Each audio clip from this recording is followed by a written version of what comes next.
Hello, c'est HR, votre chroniqueur. Alors là, c'est une dinguerie. Je viens de terminer la série Karma, disponible sur Netflix depuis le 4 avril 2025.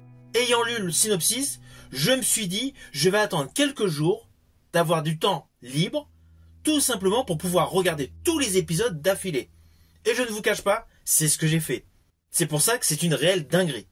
Mais j'ai eu raison, car j'ai apprécié au mieux cette série qui est totalement construite comme un Pulse. Naturellement, il faut que je vous en parle. Mais avant cela, n'oubliez pas, si vous n'êtes pas abonné, pensez à le faire. Et surtout, pensez à me dire ce que vous avez pensé de ce film. Par ailleurs, si vous avez un peu de temps devant vous, n'hésitez pas à me mettre en commentaire votre film ou série coréenne préférée sur Netflix. Let's go!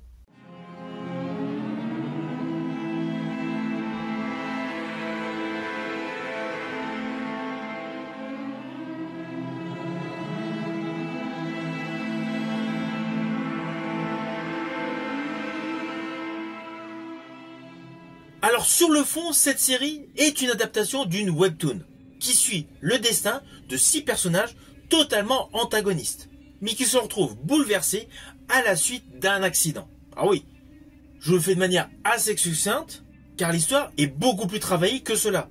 Nous avons un homme qui a beaucoup de tête, qui n'hésite pas à demander à faire assassiner son père.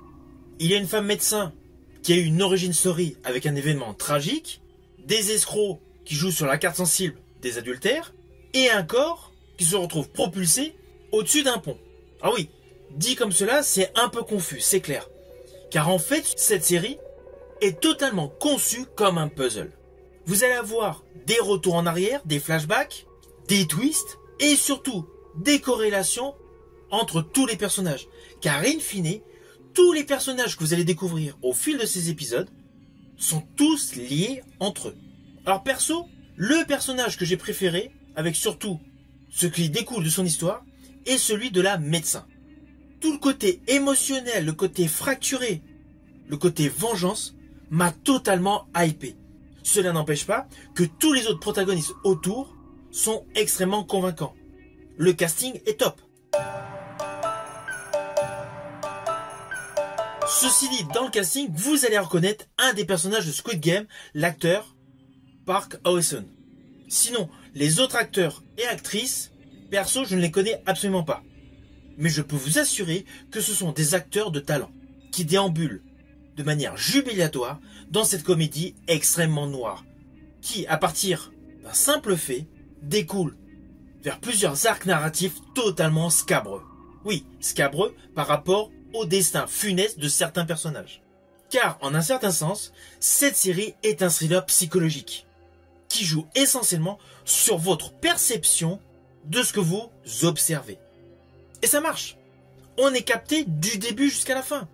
Au premier épisode, on peut se demander où va aller la série. Car il y a beaucoup d'informations, beaucoup de présentations, cela peut paraître un petit peu longué. Mais dès le deuxième épisode, on comprend immédiatement dans quel sens va aller la série.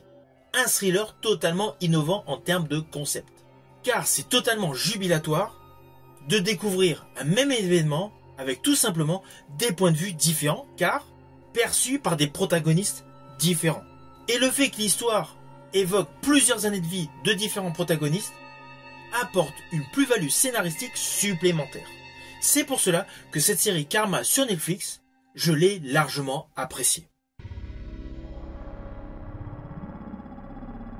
Alors au final, naturellement, c'est une série que je vous invite à découvrir. Mais il vaut mieux, on va pas se mentir, enchaîner tous les épisodes les uns avec les autres.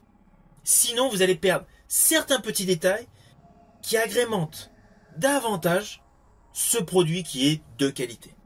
Si vous avez aimé ma vidéo, n'oubliez pas, petit pouce à l'eau, pensez au partage. Quant à moi, je vous dis à bientôt pour une prochaine vidéo.